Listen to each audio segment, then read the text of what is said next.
Morning. हमारा आज का टॉपिक है DNA fingerprinting. It is one of the most important topics in the chapter. DNA fingerprinting को पढ़ने से पहले उसका प्रिंसिपल समझना बहुत ज़रूरी है।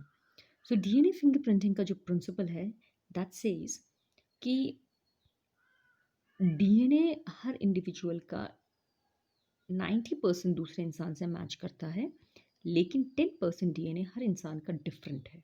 Let us remember that the 10% DNA of every individual is different, right. ये 10% डीएनए हमारा बहुत इंपॉर्टेंट है, क्योंकि ना ये प्रोटीन बनाता है ना ही ये आरएनए बनाता है। It does not code for anything. इसमें कुछ ऐसे सीक्वेंसेस होते हैं जो बहुत छोटे होते हैं और रेपिटेटिव होते हैं, जो अपने आप को रिपीट करते हैं। They are repetitive sequence like AGA अपने आप को बार बार रिपीट करता रहेगा, AGA। So these are called repetitive sequences. ये सीक्वेंसेस टैंडमली रिपीटेड होते हैं। टैंडमली मतलब हर कहीं पर अपनी मर्जी से कितनी भी बार रिपीट हो सकते हैं, और ये डीएनए में कहीं पर भी प्रेजेंट हो सकते हैं। ये रेपिटेटिव डीएनए क्रोमोसोम के सैटेलाइट हिस्से में भी होते हैं। अगर आपको थोड़ा सा याद होगा, तो अगर ये आपका ये क्रोमोसोम है, तो कभी कभी क्रोमोसोम के ऊपर कुछ इस तरह से एक छोटा सा गोला होता है, जिसको हम कहते हैं सैटेलाइट क्रोमोसोम। और कभी कभी इस सैटेलाइट वाले हिस्से में भी आपका रेपिटेटिव डीएनए प्रेजेंट होता है। सो या कभी कभी ये काइनेटोकोर में भी प्रेजेंट होते हैं। Now what is kinetochore? ये देखिए, ये आपका क्रोमोसोम है, तो कभी कभी ये जो हिस्सा है, this is called kinetochore, centromere का हिस्सा। इसमें भी बहुत रेपिटेटिव डीएनए होता है। तो ये नंबर ऑफ रिपीट्स जो होते हैं, ये हर इंडिविजुअल में बहुत स्पेसिफिक है। अगर किसी में 4 बार रिपीटेड है, तो किसी और में 10 बार रिपीटेड है, किसी और में 5 बार रिपीटेड है। और ये ना सिर्फ स्पेसिफिक होता है हर इंडिविजुअल के लिए, बल्कि इसकी लोकेशन भी स्पेसिफिक होती है। और ये इनहेरिट कर सकते हैं, यानी कि आपके पापा से आपके अंदर आएगा, और आपके थ्रू आपके बच्चे के अंदर आपका ये रेपिटेटिव डीएनए सीक्वेंस जाएगा। सो अगर आपके फादर के पास 10 रेपिटेटिव सीक्वेंस है, तो आपके पास भी 10 ही आएगा। दिस इज यू, आपके पास भी 10 आएगा, और आपके बच्चे के पास भी 10 आएगा, एक रेपिटेटिव सीक्वेंस। हालांकि आपकी बॉडी में से बहुत सारे रेपिटेटिव सीक्वेंसेस होते हैं, एंड आप पापा और बच्चे के बीच में भी ये रेपिटेटिव सीक्वेंसेस सेम नहीं होते हैं। अब ये रेपिटेटिव सीक्वेंसेस दो तरह के होते हैं। एक को हम कहते हैं STR, दूसरे को कहते हैं VNTR। STR का मतलब होता है simple tandem repeats. Simple tandem repeats, tandem मतलब कितनी भी बार रिपीट हो सकता है, ये सिंपल टैंडम रिपीट्स। और VNTR का मतलब होता है variable number of tandem repeats. Variable number of tandem repeats, repeat. So these are just DNA sequences जो अपने आप को रिपीट करते रहते हैं। सिंपल टैंडम रिपीट छोटे होते हैं, इसमें 2 नाइट्रोजन बेस पेयर से या 6 नाइट्रोजन बेस पेयर से ज़्यादा नहीं होता। लाइक AGCTA, ये 4 है, 1 2 3 4 5, इससे ज़्यादा नहीं है। VNTR में 10 नाइट्रोजन बेस पेयर से हमेशा ज़्यादा होंगे, लाइक CCCC TTTTTTTTAAA। बहुत लंबा सीक्वेंस होता है VNTR का। VNTR को हम मिनी सैटेलाइट भी कहते हैं, और STR को माइक्रो सैटेलाइट भी कहते हैं। VNTR अपने आप को 1000 बार रिपीट करते हैं, और STR अपने आप को 200 बार के आसपास रिपीट करते होंगे, राइट। और so this is difference between a VNTR and an STR। तो अगर आप यहाँ देखें, so you have a small sequence है। आप देख सकते हैं कि one of them is called simple short tandem repeat, the other one is called VNTR, variable number of tandem repeat. तो आप ये देख सकते हैं कि variable number of tandem repeat is being repeated only 4 times, 1 2 3 and 4, right?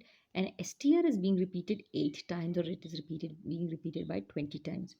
दूसरी चीज़, जो VNTR है, क्योंकि वो बहुत कम टाइम रिपीट हो रहे हैं, तो इसके अंदर जो नाइट्रोजन बेस पेयर है, इसमें ज़्यादा होगा, अबाउट 100 बेस पेयर्स के आसपास होगा। STR सिंपल टैंडम रिपीट्स, वो अपने आप को बहुत बार रिपीट करते हैं, 20 टाइम्स रिपीट करते हैं, तो इनका बेस पेयर बहुत छोटा होता है, 2 to 6 बेस पेयर्स होता है। सिंपल टैंडम रिपीट को हम माइक्रो सैटेलाइट कहते हैं, और variable number of tandem repeat को हम मिनी सैटेलाइट कहते हैं। टैंडम का मतलब होता है they can repeat any time. So DNA fingerprinting का प्रोसेस क्या है? इट सेज कि आप सबसे पहले किसी का ब्लड लीजिए, या आप रूट हेयर लीजिए, हेयर का रूट लीजिए, या कोई टिश्यू लीजिए, उसमें से डीएनए को एक्सट्रैक्ट कर दीजिए, डीएनए को अलग कीजिए। फिर डीएनए किसी एंजाइम की मदद से आप कट कीजिए, छोटे छोटे फ्रैगमेंट्स में हमने कट कर दिया है। कट करने के बाद हम जेल इलेक्ट्रोफोरेसिस के थ्रू उसे सेपरेट करते हैं। अब जानते हैं जेल इलेक्ट्रोफोरेसिस में जेल होता है लाइक एगर एगर, इस तरह का जेल हो सकता है, और it can be a gel like some other kind of a gel nitro so ये जो जेल होता है agarose gel is another kind of a gel, और इस जेल में एक तरफ पॉजिटिव चार्ज होता है और दूसरी तरफ नेगेटिव चार्ज होता है। तो हमारा DNA molecule it will move towards the positive part and smaller particle will move ahead and bigger particles will stay far. So gel electrophoresis की मदद से ये डीएनए फ्रैगमेंट्स सेपरेट हो जाते हैं। जब ये सेपरेट हो जाते हैं तो हम इसके ऊपर एक इस तरह की शीट रखते हैं जिसे कहते हैं नाइट्रोसेल्यूलोज शीट। ये नाइट्रोसेल्यूलोज शीट सारे के सारे डीएनए को अपने ऊपर एब्जॉर्ब कर लेती है। It will absorb all DNA to itself from the gel. फिर उस नाइट्रोसेल्यूलोज शीट को आप एक सॉल्यूशन में डालते हैं। जिस सॉल्यूशन में हम डीएनए प्रोब्स डालते हैं। We put DNA probes. Now what are DNA probes? अगर आपका ये fragment, if any one of these fragment has a DNA sequence like A, G, C, T, इस तरह का अगर आपके डीएनए फ्रैगमेंट में STR है या VNTR है, तो हम उस STR या VNTR के खिलाफ एक कॉम्प्लीमेंट्री सीक्वेंस तैयार करते हैं, जैसे ए के खिलाफ T, C, G और A, और हम इसको रेडियो एक्टिव बना देते हैं। ये मार्केट में तैयार होता है और इसको हम कहते हैं probe. We call it DNA probe. It is radioactive and it is complementary to STRs. तो जब हम इस नाइट्रोसेल्यूलोज शीट को इस सॉल्यूशन में डालते हैं which has DNA probes, radio active DNA probe, तो ये रेडियो एक्टिव प्रोब आपके इन फ्रैगमेंट्स के साथ अटैच हो जाते हैं। अगर इसके में से किसी भी फ्रैगमेंट में कोई भी एसटीआर है तो ये सारे प्रोब उसके साथ जाकर अटैच हो जाएंगे। फिर जब आप इस नाइट्रोसेल्यूलोज शीट को बाहर निकाल कर उसे किसी एक्सरे के सामने रखेंगे तो उस एक्सरे में ये जितना भी आपका डीएनए फ्रैगमेंट्स रेडियो एक्टिव थे वो सबके निशान पड़ जाएंगे, और ये X-ray this is called autoradiograph. और इससे हमें पता चल जाएगा कि आपके अंदर कोई भी एसटीआर कितना लंबा है, उसकी लेंथ कितनी है, राइट। और उस लेंथ के हिसाब से हम लोगों के डीएनए को सेपरेट कर सकते हैं, because the length of STR is different for every individual.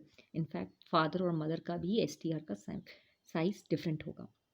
तो अब ये देखिए अगेन, ब्लड में से हमने डीएनए सैंपल लिया, आइसोलेट किया, उसे तोड़ दिया with help of restriction enzymes, फिर उसे जेल इलेक्ट्रोफोरेसिस से सेपरेट किया, उसे नाइट्रोसेल्यूलोज शीट में हमने ट्रांसफ़र किया, उसको फिर हमने डीएनए प्रोब के साथ अटैच किया है, डीएनए प्रोब को एक्सरे के साथ एक्सपोज किया, और ये जो हमारा डायग्राम बना है this is called autoradiograph. तो this is called gel electrophoresis. और इसकी मदद ये देखिए हमारा क्राइम सीक्वेंस में हम यूज़ कर सकते हैं। ये क्राइम सीक्वेंस में डीएनए मिला था and these are 3 suspect, suspect 1, suspect 2 and suspect 3। आप देख सकते हैं ये वाला डीएनए इनके साथ मैच कर रहा है, इसके साथ, ये वाला तो आप सस्पेक्ट नहीं रहा। थर्ड डीएनए इन दोनों के साथ, फोर्थ डीएनए इसके साथ, फिफ्थ डीएनए इसके साथ, सिक्स डीएनए इसके साथ, मतलब this person is the criminal. This DNA is different for every individual. हम इसे पेटर्निटी टेस्टिंग भी कर सकते हैं। तो पेटर्निटी टेस्टिंग में ये देखिए this is the mom and this is the dad. तो हर बच्चे में देखिए ये मम्मी से आया है, ये पापा से आया है। अब ये वाला डीएनए किसी में भी नहीं गया है यहाँ पर। ये वाला इस बच्ची को दिस डॉटर 1, ये वाला पापा से आया है और ये वाला मम्मी से आया है। सो ये जो बच्चा है ये इसी मदर का और फादर का बच्चा है। तो इस तरह से हम हर बच्चे का एक डीएनए फ्रैगमेंट चेक कर सकते हैं कि ये एसटीआर किससे आया है। तो जैसे ये रेड वाला किसी से भी नहीं आया है, ये ब्लू वाला इससे आया है, ये रेड वाला किसी से नहीं आया है। So this could be an adopted child, right, and this could be an adopted child. और ये जो है ब्लू एंड येलो दोनों मम्मी पापा से आए हैं, like this yellow one is from father, the blue one is from mother. So this is original child of the parent. So this is how DNA fingerprinting is done. अगर हम gel electrophoresis की बात करें तो जब आप DNA fragment को उनके साइज के बेसिस में सेपरेट करते हैं this is called gel electrophoresis. ये देखिए डीएनए फ्रैगमेंट को हम छोटे छोटे इलेक्ट्रिकल वेल्स में डालते हैं और फिर हम इलेक्ट्रिक करंट डालते हैं जिसकी वजह से डीएनए फ्रैगमेंट्स पॉजिटिव डायरेक्शन की तरफ मूव करते हैं। ये जेल एगरोज से बना होता है जो सीवीड से निकाला जाता है और ये डीएनए को नीचे की तरफ ट्रांसफ़र होने देता है। So this is jail electrophoresis और हमारा ये चैप्टर कंप्लीट हुआ। Have a nice day.